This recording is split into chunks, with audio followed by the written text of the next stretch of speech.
Thanks, Brenda, and thanks everybody for coming out. Monday morning, I mean, where would you rather be, here or in your offices? I know where I'd rather be. This is my first Sundance, by the way, as well, and I am so booking my ticket for next year.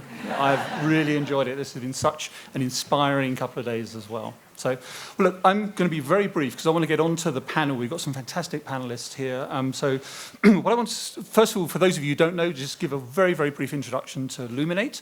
We're a global philanthropic organization which has the goal of empowering people and institutions to work together to build just and fair societies. We are funded and founded by Pierre Omidyar, who's the founder of eBay.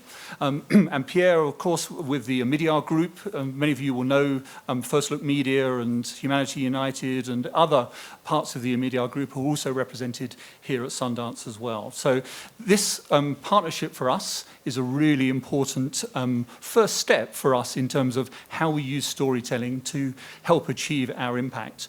We're working globally. We have most of our work is in Latin America, in Sub-Saharan Africa, and in Asia. So we have a fantastic panel from around the world, which is also going to be discussing some of the issues which I think we're all really concerned about in terms of the power of the narrative and the power of storytelling as well. So the importance of stories, I don't need to tell you why this is important, but in terms of the work that we do, we give grants, we do for-profit investments, we're helping civil society organizations and others to achieve impact in 4 areas. So that is data and digital rights, and we'll hear, of course, from Karim Amer and Maria Ressa about how important control and agency over data is and how data is being manipulated in our democratic processes. We also work on financial transparency, combating corruption, helping people to understand where resources are and where they're being used and misused as well. The third area is independent media. We support directly organizations like Maria's, like other independent media platforms around the world, the work of investigative journalists. They help uncover so many of the issues that are distorting our democracy at the moment. And finally, we have an area called civic empowerment, which is supporting filmmakers, civil society organizations, and others who are demanding accountability from government. So we're really excited to be partnering with Sundance. We've, as Brenda mentioned, we've set up this last year a Sundance Luminate Fund. And we've been working with our colleagues at Sundance to try and identify filmmakers and documentary makers, fiction filmmakers as well, in the countries where we're working and on the topics in which we're really concerned that we have impact in. So we've funded 8 films so far. It's a mixture of dramas and documentaries. Each of them touches on the critical social issues and aims to raise awareness around narratives that are underrepresented or misunderstood. And they are The Infiltrators. Yep, let's give a round of applause for all of those. I'm going to read out 8, and we're going to put out a press release. You'll hear all this stuff later on. Softie, we've got Toni here from Softie, and they've just got a fantastic new deal for US distribution as well, which is marvelous. The Forgotten Margins, The Fourth Man, Influence, which I think also has a US distribution deal, which is shortly to be announced. La Vocera, another film called And She Could Be Next, which I think is also showing during the festival as well. And a work in progress, which is called A Cop Movie. That's not the title, it's a working title, which is all about police and Mexico and so on, which I think, so these are great coverage of our areas, our issue areas, and our countries and so on. So we're really excited about the potential of these films. As I say, you can catch many of them over the next couple of days. Right, so now what I want to do, without further ado, is invite my panel members to come up, and we're going to dig straight into the discussion. Thank you very much. Okay, so the title of this panel is Us versus Them, and it's about alternative narratives and how do we combat narratives that are causing fear and causing concern for us. And I want to introduce firstly the panelists. So to my left is Toni Kamau, who's the producer of Softie. Toni is a factual producer, and she's also the founder of a Kenyan production company called We Are Not the Machine. Softie premiered here on Saturday, and it's the first Kenyan film ever to do so. So we're really, really thrilled about that. The person next to Toni needs no introduction.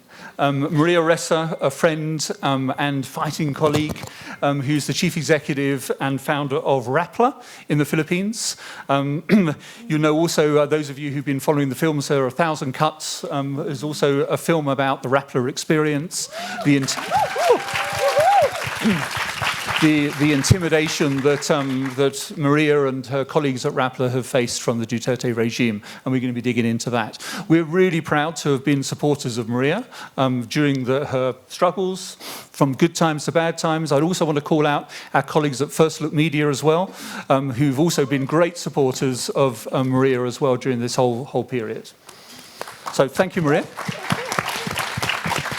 Next in line, we have Bridgit Antoinette Evans, who is the Executive Director of Pop Culture Collaborative. Again, a Luminate grantee. We're hugely proud to be working with Bridgit and Pop Culture Collaborative. Bridgit's a thought leader in the cultural change strategy field, professional artist and strategist. She's dedicated her career to maximising the potential of artists to drive cultural change in society. Bridgit, you're really welcome. And last but not least, Karim Amer, who's the director of The Great Hack, which is getting audiences of millions at the moment. He's an Egyptian-American filmmaker based in New York City, and The Great Hack is an extraordinary documentary. Those of you who haven't seen it, you must see it. Karim was talking the other morning about the information warfare that is happening, and we're going to be digging into that, and The Great Hack is a fantastic example of the Cambridge Analytica scandal and how that unfolded as well. So those are my panelists. In terms of, just quickly to set the scene in terms of the panel, it's become clear, of course, over the last few years that propaganda is on the rise. Political leaders, agents of change, agents of disinformation are distorting narratives. And particularly, we're seeing the alt-right distorting those narratives, and they're good at it. They're very good at it. And what we're going to be talking about in this panel is how do we construct those alternative narratives? How do you fight that kind of narrative that is deeply embedded, which is emotional, and which is resonating? Just a couple of examples from my own country. In the UK, of course, we've had the drama unfolding that is Brexit.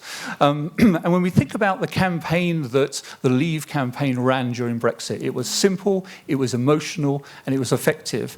And it was focused around 3 words: take back control. And it was repeated again and again and again. The last Conservative election campaign was get Brexit done. Get Brexit done. 3 words, again and again and again. And those are powerful, emotional messages that resonate with people. So our challenge to the panelists is, how do we try and counter those? How do we overcome that fear of the other, which is starting to pervade our societies? So Karim, I know, may have to leave us in about 30 minutes or so, because he's very much in demand, got other panels to go to and so on. I'm hoping he'll stay, but I am going to turn to him first. And you talked yesterday, I think, at an event I was at, about the information warfare, and you expressed it in very stark terms. Why do you think that populist and conservative leaders, Trump, Bolsonaro, Duterte, and so on, have generally been more effective at using this kind of messaging, and also technology for political gain? Say a little bit about that.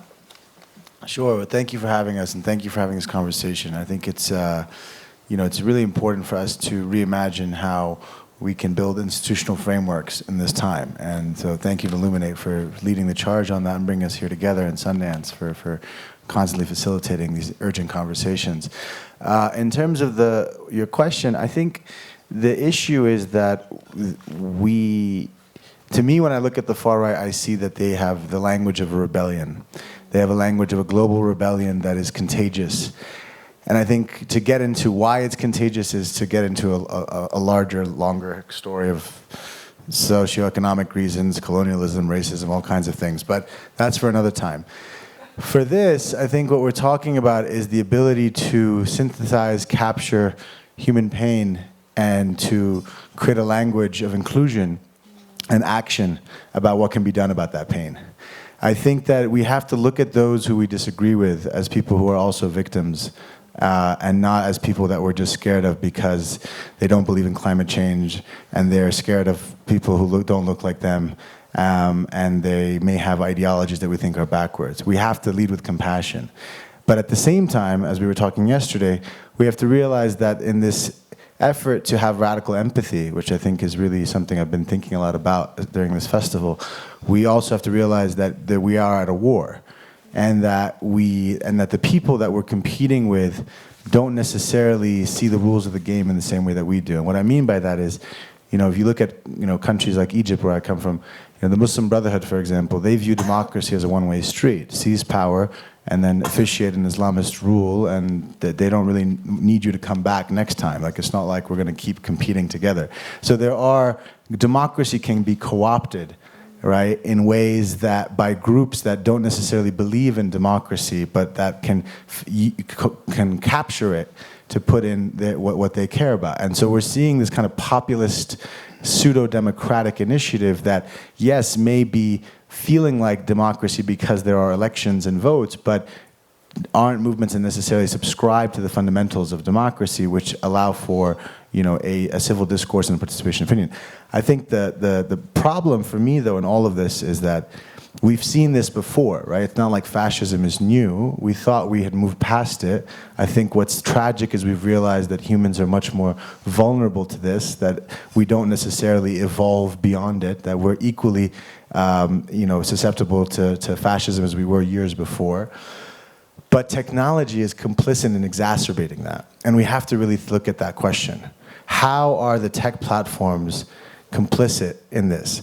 Are the business models of companies like Facebook actually incentivized to the polarization of society? And if so, is that okay on our watch to allow that? Is that okay being here in America to allow for Facebook to do that? Facebook, as we've said time and again, has become a crime scene. Yet we don't have the apparatus to hold them accountable. We give them a $5 billion fine and their stock price goes up. So we're all here at Sundance talking about how we want to do things. We're in 2020 in the most important country in the world in terms of its influence, and we're about to watch the same thing happen again, and we're helpless. So thanks for coming, yeah. So that's Karim's upbeat assessment. Let me turn to Maria. Obviously, with Rappler, we followed, painfully watching what's happening, the intimidation, and it was described so well in Ramona Diaz's film, in 1,000 Cuts. You have a very particular view of how technology has also amplified and distorted this situation.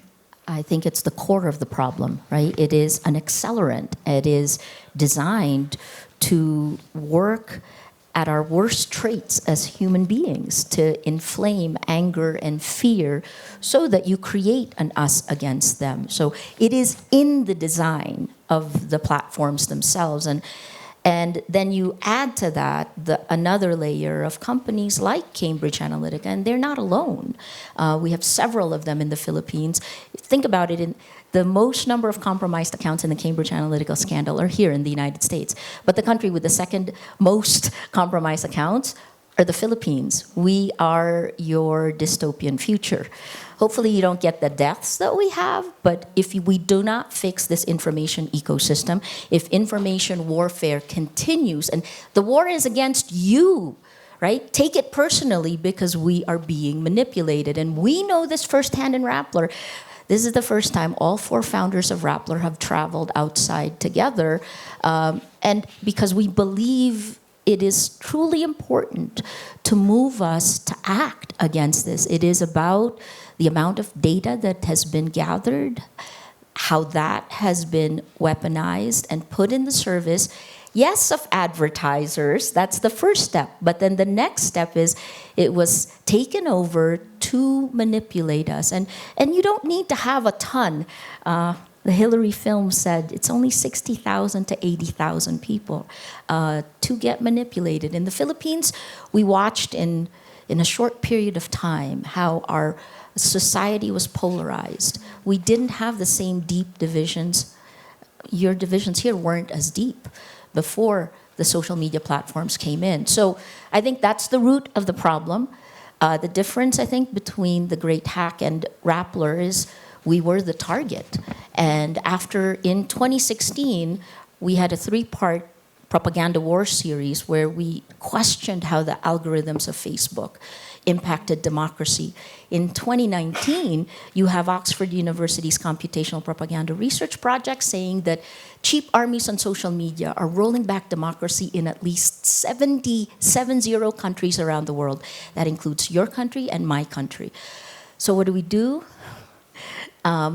You realize you're being manipulated is the first step.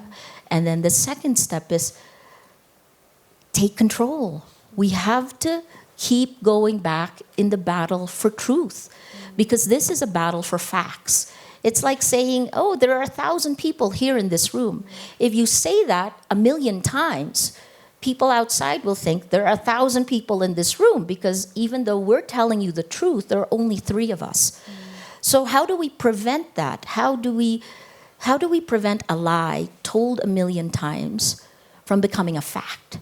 How do we prevent a lie laced with anger and hate from becoming a fact? So that's a crucial problem for us. And what we've done in Rappler is to stand up against it, to go back to the facts, to realize that without the facts, you can't have truth.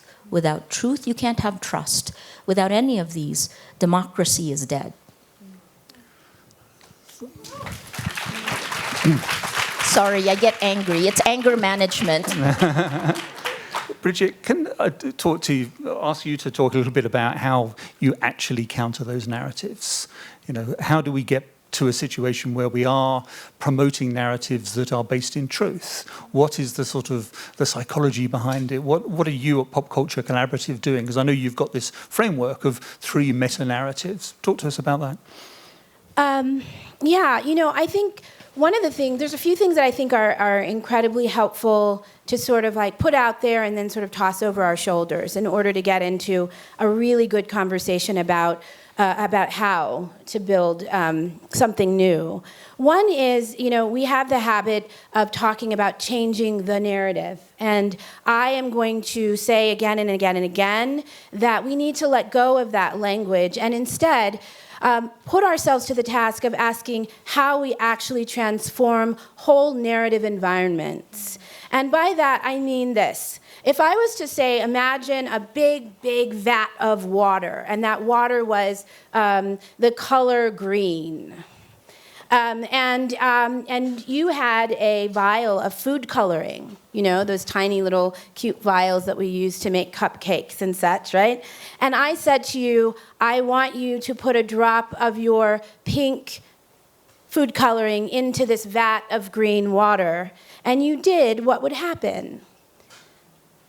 That pink would swirl for one tiny little second, and if I stirred, even gently, that pink drop would be quickly consumed by the green, and that vat of water would continue to be a green vat of water.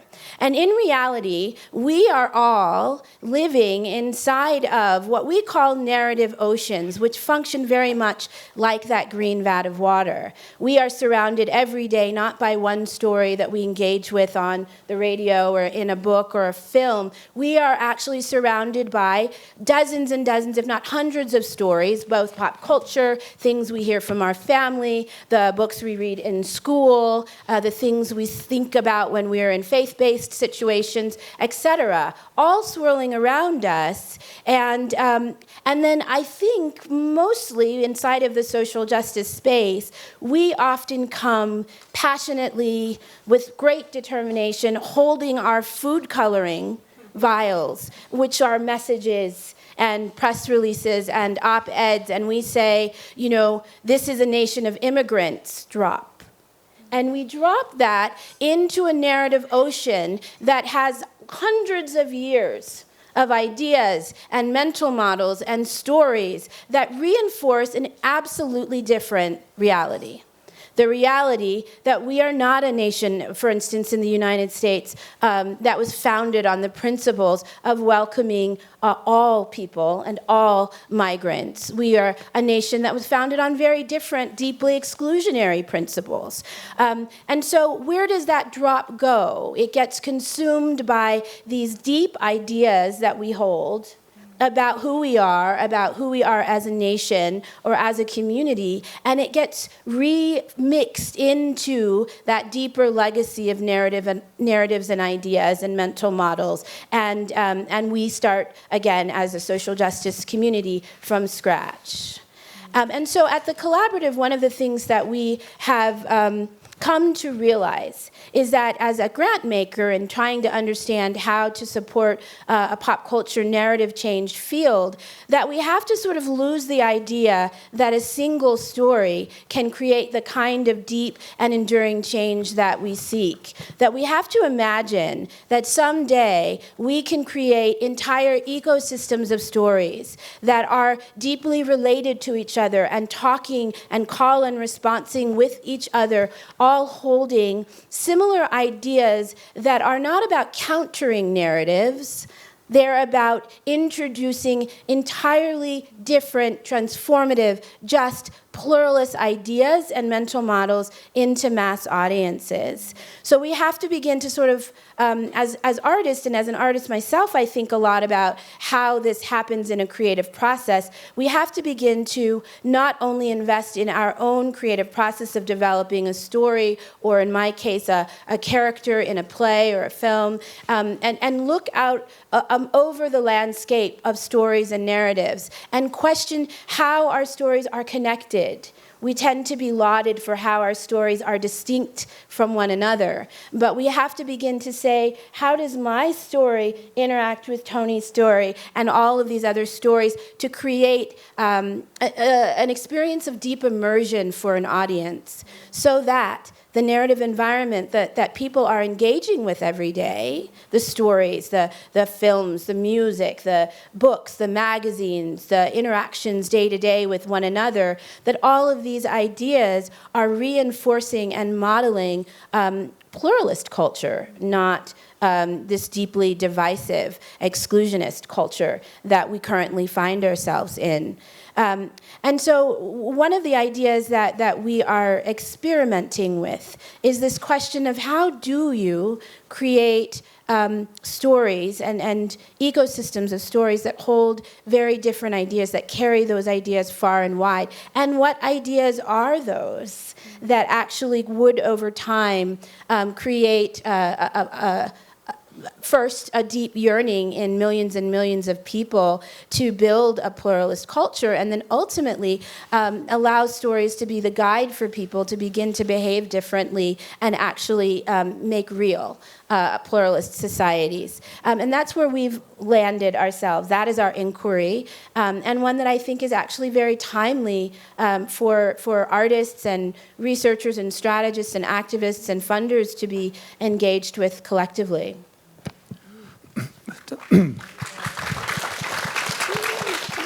Toni, I want to turn to you now. And when we look at the film Softie, it's focused on an individual who's trying to affect change. And talk to us a little bit about the kind of inspiration behind the story of Boniface Mwangi. Maybe for those of you who've not seen the film, just give us a tiny synopsis and say why his story was so inspiring and hopeful, and then how you expect that to translate into the wider change, perhaps, that we want to see in Kenyan society or whatever. Okay. So first of all, I just want to say thank you for having us here. It's an amazing opportunity to be able to share our stories with all of you and connect, and looking forward to engaging in the Q&As with the audience.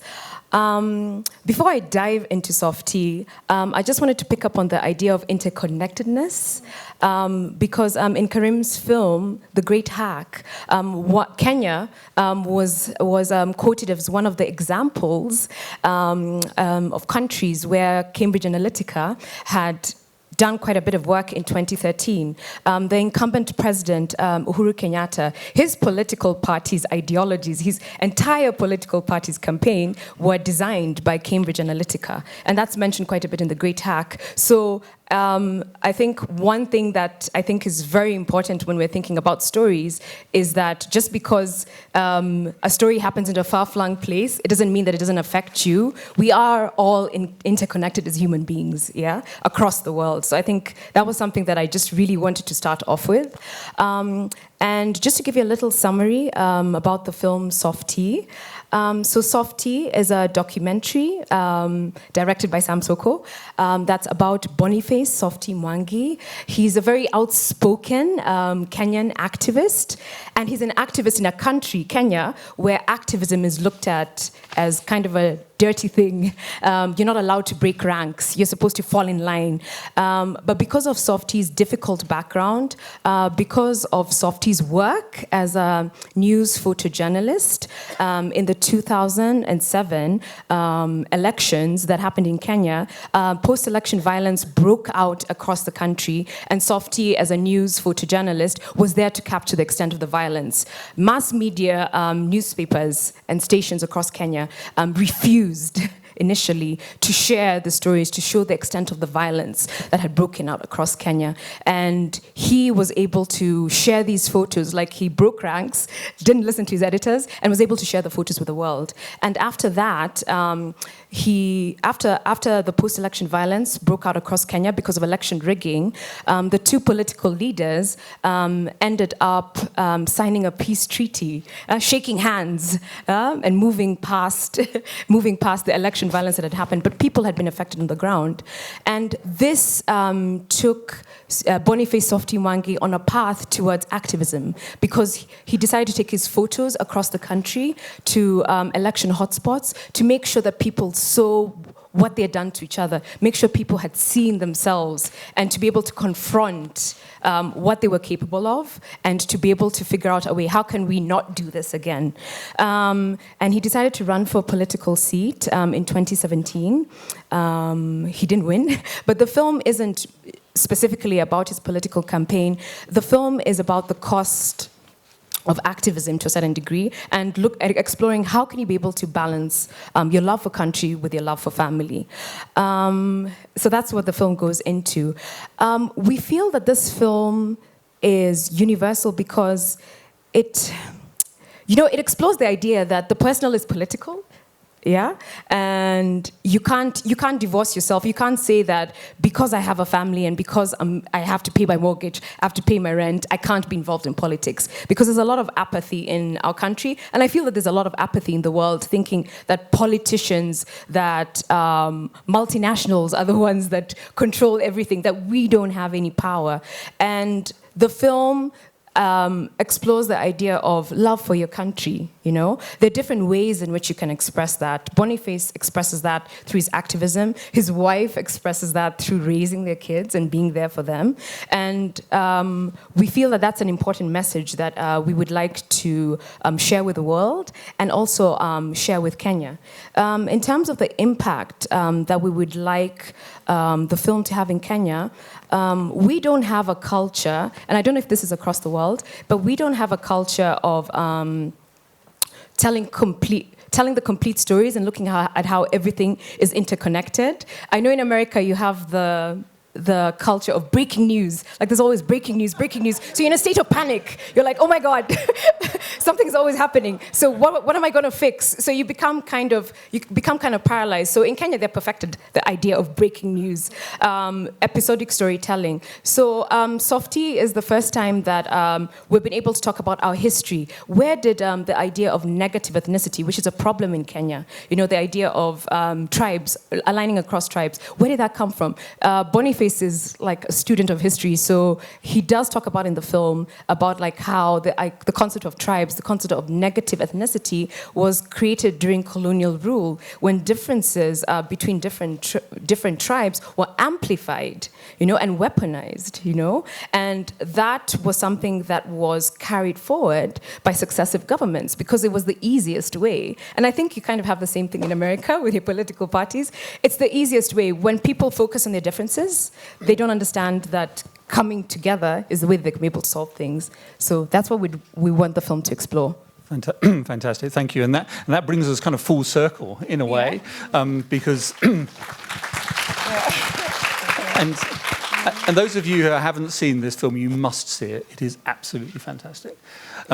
But this brings us full circle in a way, in that, and a number of people on the panel, I think, have talked about the universality of some of these issues. Karim, you talked about the issues here around the use of technology is not just restricted to the US. This is something that is pan-national, is universal, and is international. And you've experienced the same, Maria, you've experienced the same, Toni, and Bridgit, of course. The work you're doing is by its nature universal. This doesn't stop at Washington, D.C. or the Pacific coast. This spreads across the world. So one thing I want to ask, and I'm going to open it up to questions in a second, but for all the panel to think about is also about how we're very conscious, I think, in the work we do, is that there's quite a difference between the storyteller, the filmmaker, the journalist, the person who is reporting and speaking about these issues, and the activist. And in a way, Boniface combines both, but that's quite an unusual thing. And I'm just wondering about how we get, storytellers are often not the best activists, and perhaps they shouldn't be, but activists are not the best storytellers. How do you try and bridge that divide? Who wants to start? I mean, I'm going to jump in because I think one of the things that has changed for Rappler, and maybe I'll say this very quietly. You guys can correct me in this, right? But journalism, when you're in a battle for truth, when it is unclear what the facts are, journalism is activism. And part of the reason we've come back stronger with the help of other journalists around the world, part of the reason we survived the last 3 years is because of your help, right? Part of the reason we've done that is because we know this is activism, and that if we don't step up to the plate right now, if we do not get the facts to you, if we do not tell the story so the facts matter. Journalists spend our entire careers learning how to make facts interesting, because normally you're bored by them, right? I mean, facts are really boring, and then here comes this landscape that actually rewards the lies. In the old days, when we were the gatekeepers, those lies would never even get into the public sphere, not to the scale that it is today. Today, we're on the defensive. Because you had a feeling of responsibility beyond profit. Yes, I mean, the that's core correct. of this is about capitalism. Like, let's just call it what it is. Like, let's just stop spinning around it. And I know that may be complicated because we need capitalism to also get patronage for things like Sundance, but this is the reality. Yes, we are a karma dry cleaning operation here. Commit your sins and come back, and you will clean it in the mountains of this beautiful place. But that's the system we're in, right? And so, I mean, sorry, it's been a rough week.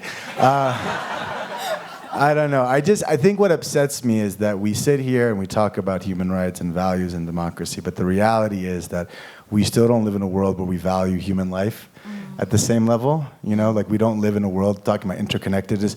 We don't give a damn about what happens in the Philippines and America. Let's be real. We don't actually care. We don't think that it affects us at all. We don't view that when democracy is squashed in one part of the globe, it affects us. Somehow, our spaceship Earth doesn't have that interconnection that we'd like to think it does, right? So we do sometimes, you can see an image, talk about storytelling, the image of the Amazon burning captures the world.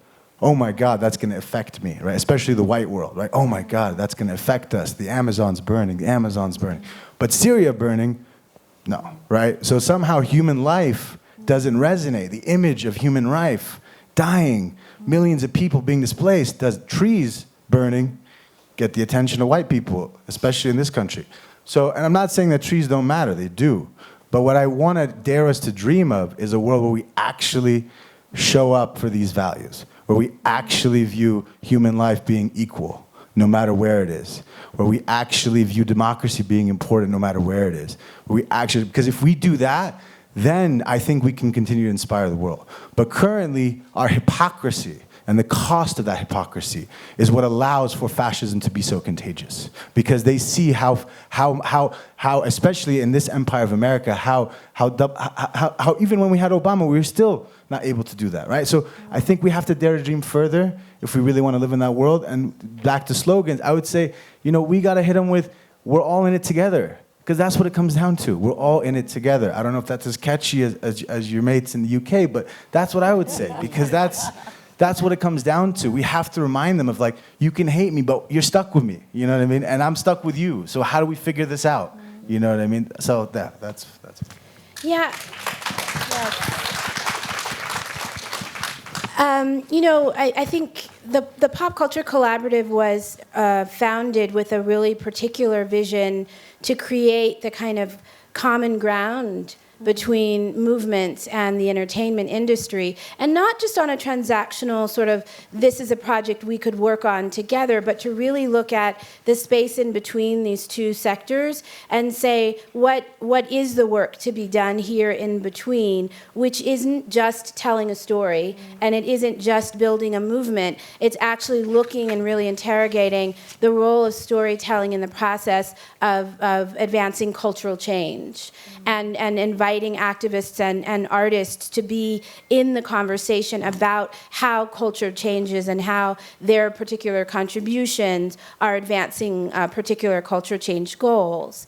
And what we've seen is that when you don't assume that these are two very, very distinct independent sectors, but that actually we're creating a new field in which people share some sensibilities. So we have, activists like Ai-jen Poo and Rishad Robinson who actually deeply understand the nature of stories. They don't claim to be filmmakers, etc., but they do. They have spent years learning how to be in deep dialogue with filmmakers and television showrunners and others in order to sort of enliven the creative process of those artists. And similarly, if you look, for instance, at the relationship that Ai-jen Poo formed with Alfonso Cuarón around Roma, Alfonso actually has a much deeper, incredibly nuanced understanding of the domestic worker rights movement as a result of this collaboration. And it is through investing in those collaborations, real time, getting messy, rolling up sleeves and trying to tell authentic, accountable, and deeply engrossing, artful stories that we are building actually a new field, a culture change field, in which people do actually share methodology and sensibility about creative process and about movement strategy. And one really great example of that, of how bringing these worlds together and asking people to grapple with the work together happened when we've been involved in a process of designing a narrative system, which is a framework that helps our community to work together over time to transform a narrative environment. So we worked with a senior fellow who helped to create that framework, and with all of our grantees to really identify a number of mental models that we felt could, if socialized broadly across culture, could actually begin to produce and realize pluralism at scale in the US. And one of those ideas, which came because activists and artists were sitting down and listening to each other, was, activists, particularly those in immigration space, said, the scarcity mindset, which is a very, very powerful mental model in American culture at least, and perhaps other places as well, is one of the most significant roadblocks we face to having a productive conversation about a world where just migration is real. And in movement spaces, we tend to think and we try to counter that scarcity mindset with arguments about resources. And, we talk about how immigrants contribute to society, and we talk about we have enough room, and we quantify sort of human beings and human contribution in ways that actually, quite frankly, work against us. But then we took this problem of the scarcity mindset to creative strategists, cultural strategists, and artists, and said, what is the transformative idea or mental model around that could dislodge and replace this? And clearly, where they landed quickly was around abundance. But the difference was that rather than thinking about abundance through the lens of resources and material goods and worth and value, these artists, in a retreat that we did last year, immediately began to zero in on abundance as an experience of human possibility and potential, and the sort of the challenge of unlocking individual peoples and mass culture imagination about what we are personally capable of, and what we therefore as a collective group of people are capable of. And so then they set themselves to the task of how do you begin to make people reconnect with this sense that we are bigger than we think? And that led these artists to say to me, no kidding, you need to fund discos. And they began to talk about the experience that one has when you are in a club and the music is great and you are sweaty and you are surrounded by other people who are feeling physically the joy of moving your body and of interacting on such an intimate level with the art of various musicians. And they said, if you were in that space where you feel physically large, can we then have a conversation about what's possible at social and cultural and political levels?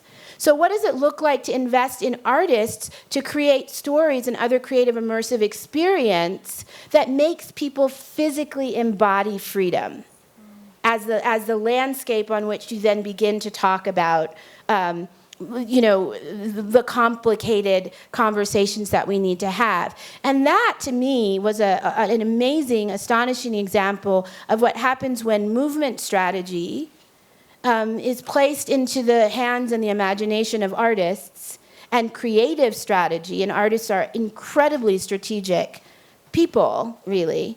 And so when creative strategy gets melded into movement strategy, entirely new ideas begin to emerge about how we actually begin to transform space and environments. I want to push back a little bit to both of you, which is, abundance in our information ecosystem has led to chaos. And the atomization of it thank you. No, but it because in the end, the atomization of everything by technology has robbed meaning. So you said it's hypocrisy, right? But we can't even get to the level of reason or communication because we've atomized everything to meaninglessness. And it is so easy to manipulate the worst of human nature. This is part of the reason we've had such polarized societies.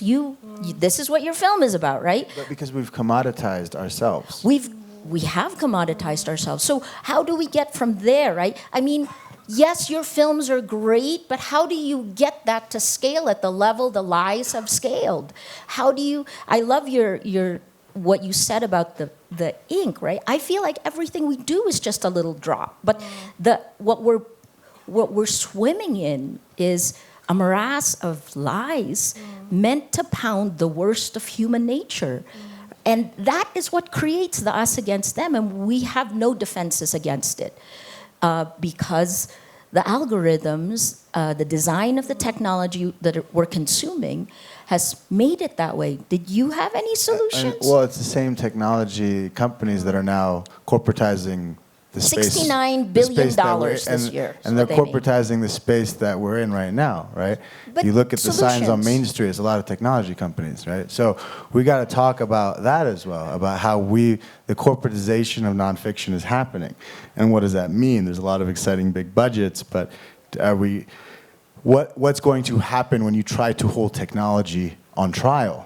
As technology is the means of your distribution. What happens when the means of production and the means of distribution, means of communication, to remember our mate Marx, are controlled by a few Silicon Valley companies that have a very particular interest of what stories get told and not get told. And those Silicon Valley companies have actually had the worst impact on countries in the global south, which have the least defenses, because our institutions are so much weaker than yours, right? But they have an exit strategy, because they're going to go to New Zealand when shit hits the fan, right?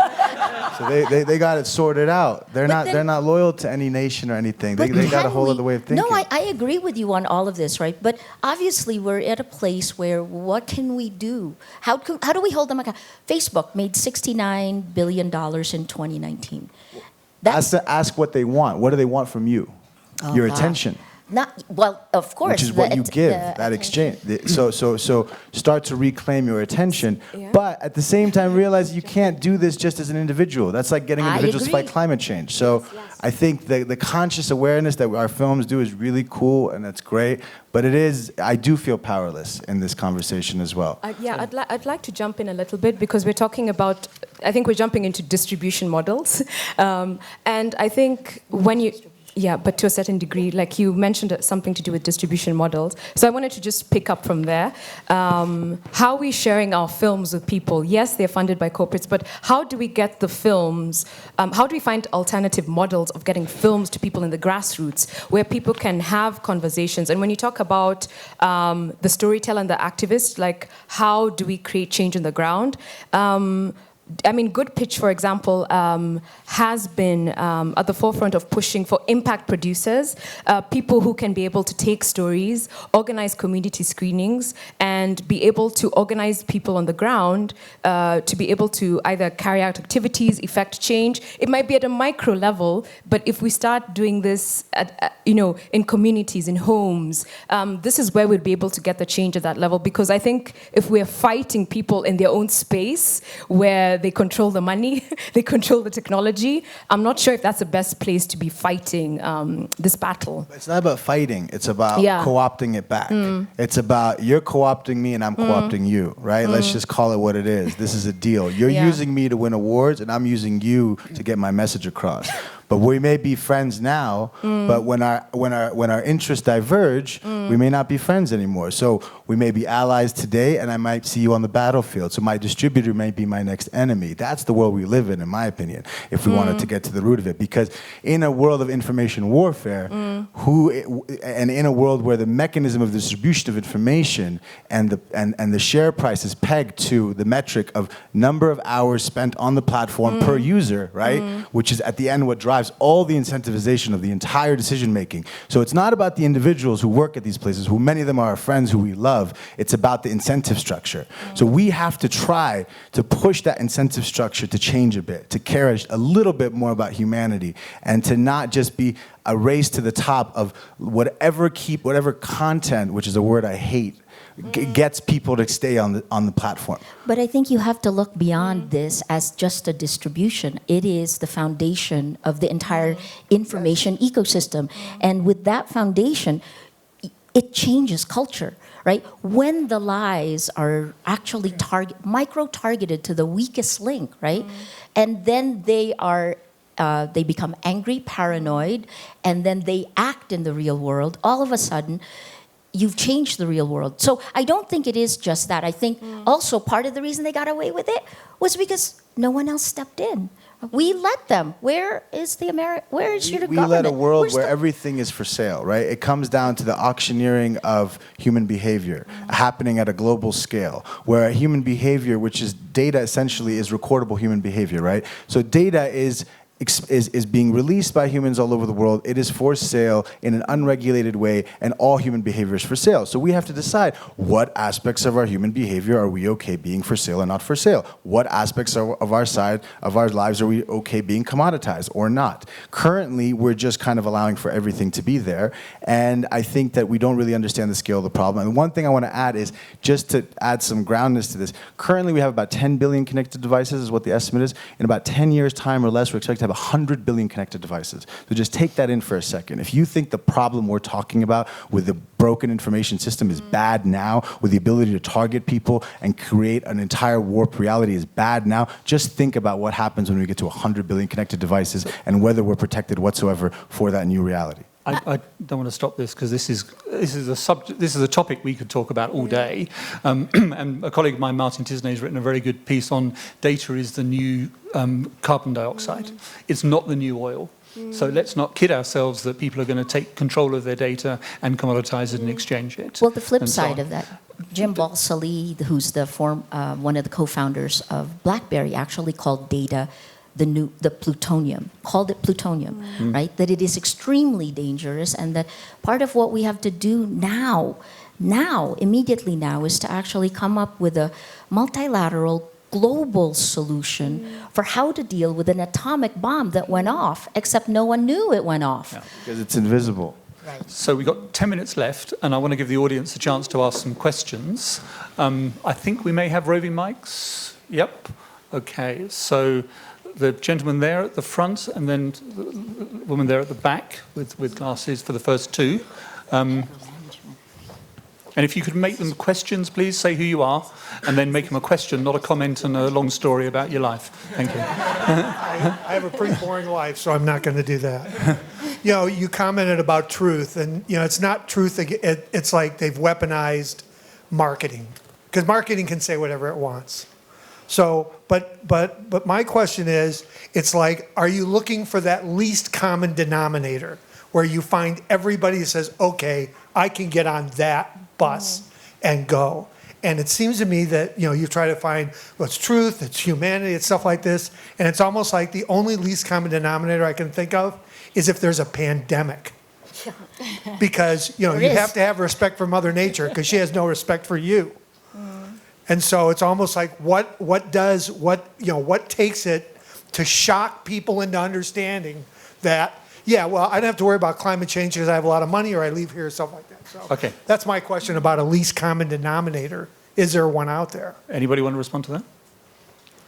Sure. I kind of think we might be, my impulse is not to sort of think about it as least common denominator, what's the thing that we can all agree to, but to really, from the perspective of people who really study and really think about how people change and how culture changes, and the role that storytelling, for instance, and immersion play in that. There's a lot that we can draw that actually leads us into a different set of questions or a different methodology. What we know, what a whole range of social science and cognitive science tells us, is that when people are immersed in stories, whether it's pop culture or otherwise, over time, they cultivate a sense that what they are seeing in that story is some kind of reality. And if it's a reality that is pleasurable to them, they begin to actually yearn for that reality. And over time, begin to believe that reality should be their reality. And narrative strategists, whether for good or for not, who understand that, are actually using that sort of power of immersion to make millions of people believe that certain things are real and other things are not. Right? So in the U.S., for instance, we have, within our government, we have those who have created an entire reality around, like, the encroaching crowds of immigrants and people of color who have taken over our country, are dispossessing us of land and job and resources, and we have to defend ourselves. That is a reality that has been reinforced through a whole range of storytelling, media, pop culture, political speeches, etc., over time. And so there are millions of people who believe that to be their reality. Now, the question at hand is, for the community that is pursuing just society, how do you actually build the infrastructure, create agreement across a huge field of people to over time, using storytelling and media and other cultural experience to create an equally compelling, if not more compelling, sense of reality, right? What are the kinds of experiences and stories that we really have to start now, because quite frankly, we're a little late, right? But we have to really begin to think collectively as broad fields and say, what is the new environment that we want to bring most people into, and how do we actually invest in building the narrative infrastructure and supporting the artists and movement folks and business people and researchers, et cetera, to be able to do the hard work of populating a new story landscape that people believe to be real. So, yeah. So I've got two more questions. The person there at the back, and then the woman there. Yeah, the social media platforms use freedom of speech as a way to justify their right to allow for the lies repeated 1,000 times becoming facts. And I was wondering if you could address that issue of free speech. Maria, do you want to jump in there? And then Karim. Freedom. You know, I've heard this argument, and I think I threw a shoe when, because technically, if you look at the latest statements, it says it's okay to lie, and it's even more okay for politicians to lie. Freedom of speech is being used to stifle freedom of speech.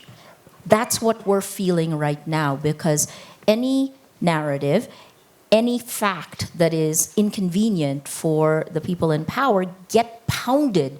And in my case, I was getting an average of 90 hate messages per hour. It is very transformative when you're going through your feed. And I just stopped responding and I started just counting, right? It was a new weapon. And this was in 2016. It was in mid-2016. So no, it isn't. Sacha Baron Cohen talked about it as freedom of speech is not freedom of reach. And I'll say this over and over and over. The scale of everything is different.